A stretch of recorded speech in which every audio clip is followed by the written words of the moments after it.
So we all have them, those voices in our heads that tell us that we're not good enough or we're not capable of achieving our goals. And these are essentially voices that tie into our self-limiting beliefs. Do you have experiences with self-limiting beliefs? Are there self-limiting beliefs that you're struggling to get past?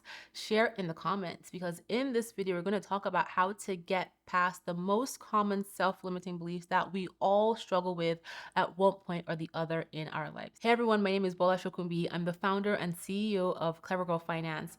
I'm also the author of the Clever Girl Finance book series and my latest book, Choosing to Prosper. Welcome to Clever Girl Finance TV.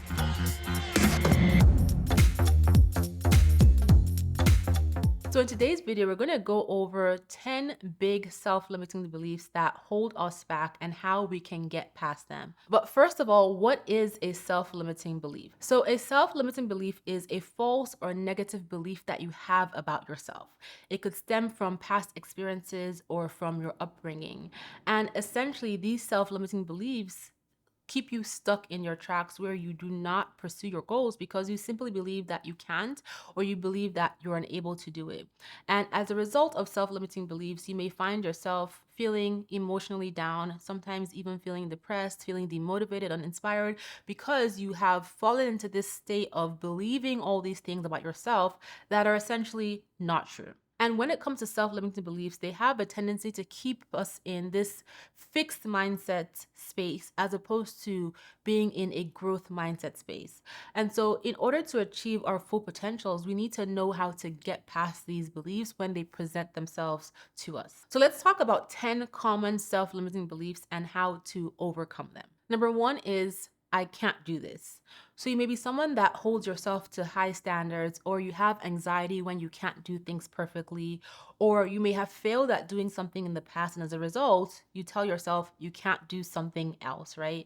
And so when you are faced with that self-limiting belief of I can't do this, it's important to pause and reflect in the moment and remind yourself that you are capable of more than you give yourself credit for, right? And so as opposed to saying I can't do this, remind yourself that you can do this, and then create a plan, an intentional plan where you can take action steps towards what you're trying to achieve and continuously tell yourself, I can do this. Number two is I'm not worthy of love. And this is a form of toxic shame that can come from neglect, abuse, or just actions in the past that you regret. And so when you're telling yourself I'm not worthy of love, it's important that again, you pause and instead give yourself some compassion, give yourself some grace, and remind yourself that you are worthy of love. You want to change that internal dialogue you're having with yourself and give yourself that grace to forgive your past self and move past any situations that may be keeping you in that mindset. Number three, I don't deserve this. And this can come from feelings of insecurity or not feeling worthy. However, you do deserve this, and there are so many things that you have done that will remind you that you deserve what you are trying to achieve or what you have received.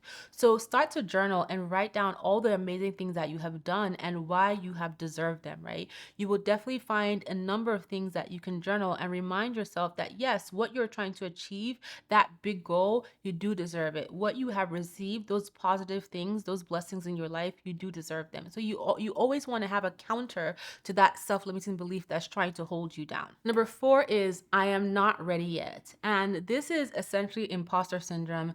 And imposter syndrome is real. It is something that I have struggled with. And it's essentially feeling that you are less than or incapable, or feeling like you're a fraud when it comes to achieving something big that you know is a next step. And so again, this is a situation where you want to give yourself grace and remind yourself of all the amazing accomplishments that you have.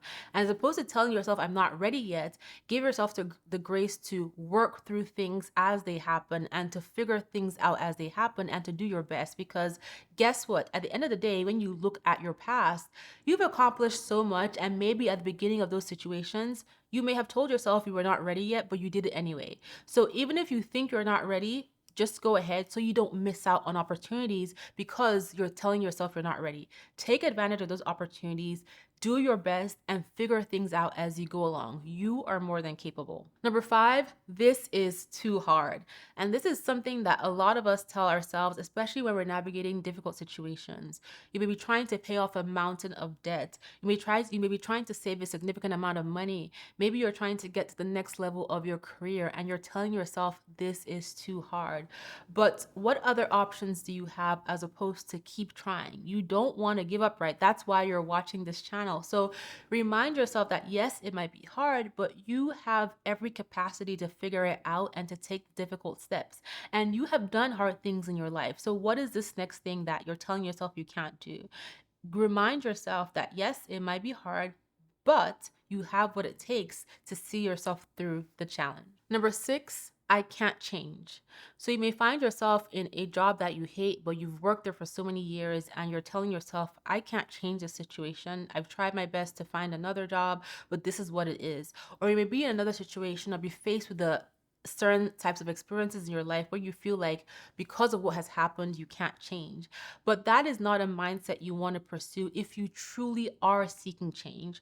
So as opposed to focusing on what you cannot change, instead focus on the small steps that you can take in order to enact the change that you want to see in yourself. So, what key steps can you start taking today, no matter how small they may be, that will lead you towards change, as opposed to telling yourself, I can't change? I hope you're enjoying this video so far. If you are, please hit the like button below. Tell all your best girlfriends about Clever Girl Finance and subscribe to this channel. I would love for you to subscribe here. And then visit our website at clevergirlfinance.com. We have over 30 plus completely free courses to help you on your journey to financial wellness. And we update our blog every single day. Okay, let's get back to the video. Number 7, I don't have enough, fill in the blank. It could be I don't have enough money, I don't have enough time, I don't have enough resources. But as opposed to focusing on what you don't have, focus on what you do have and how you can leverage what you do have to achieve the things that you want for yourself. So you might tell yourself, I don't have enough money, but you have the ability to create a budget. You have the ability to work and earn an extra income. You have the ability to look at opportunities in your budget to cut back. So leverage what you do have right now to achieve the things that you want to have later on. Number 8, I'm not good at, fill in the blank again. So you could be telling yourself, I'm not good at managing money. I'm not good at relationships. I'm not good at parenting. But just because you're not good at something right now doesn't mean that you can't get better. So again, as opposed to focusing on what you're not good at, instead focus on how you can be better at what you feel you're not good at. You're not good at managing money. Improve your financial literacy. You're not good at relationships. Maybe you need to work with a counselor, work on communication. You feel you're bad at parenting. I think every parent does their best. However, you could pick up a parenting book, go to a child parenting class, right? You can always learn how to be better at what you think you're not good at. So don't get stuck in telling yourself you're not good at something. Instead, tell yourself, how can I be better at? And then focus on that. Number 9, I don't have time. So a lot of times we tell ourselves that we don't have time for this. I don't have time to cook. I don't have the time to hang out with my friends. I don't have time to spend with my kids. But we make time for the things that are important to us, right? So are you prioritizing those things that you're telling yourself you don't have time for? Or are those things not important enough to you? It's really important that you clarify, right, what you're saying you don't have time for. Is it important enough for you? And if it is, are you prioritizing this, right? Make time. And the way you make time is by planning and making exceptions and sometimes sacrificing things that are less important. So if you want to spend more time with your kids, then you want to make time. You want to spend more time learning how to do something, make time for it, build it into your schedule and determine what other areas can you cut back so that you can create more time for this thing that is truly, truly important to you. And then number 10, is I don't know how to fill in the blank.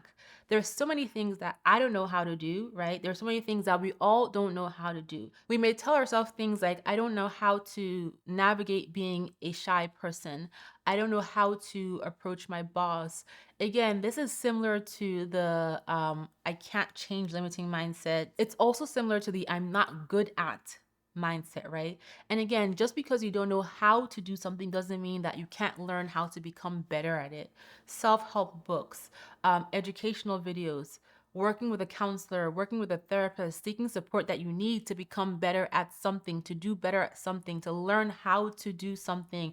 These are all things that can help you. So, again, the whole point of understanding and identifying these limiting beliefs is so that once you recognize them, you can stop focusing on the limiting belief and instead shift your focus to how can I do this better? How can I become better at this? How can I make the changes I desire for myself? How can I should be your counter to the I cannot, I'm not able to, I'm not good enough, right? How can I be better should be your counter to that. So when it comes to self-limiting beliefs, they hold us back from achieving our goals. They keep us stuck and they mess with our mental well-being, our emotional well-being, and this can lead into so many other issues. So you need to start to identify those little voices that come up in your head, those limiting beliefs that you now believe, and start to change them with counteractions by making plans, by taking intentional actions to change the situation that you find yourself with, by telling your imposter syndrome to sit down and be quiet, and by taking your leaps of faith and working in discomfort. Because sometimes just working through discomfort, working in that space of discomfort, is what allows us to get past the limiting beliefs. Sometimes it's really comfortable to just sit with our limiting beliefs. They feel like a warm blanket over us because they tell us what we can't do and we believe it and we just sit there all cozy. But we need to get uncomfortable and challenge those limiting beliefs so that we can start to achieve our goals. So I hope you guys have enjoyed watching this video. Share in the comments what limiting beliefs you're going to be working through starting today. And then hit the like button, subscribe to this channel, stop by clevergirlfinance.com, check out our 30 plus completely free courses, follow us on Instagram at clevergirlfinance, and tune into the Clever Girls Know podcast everywhere you listen to your podcast episodes. I'll talk to you next time.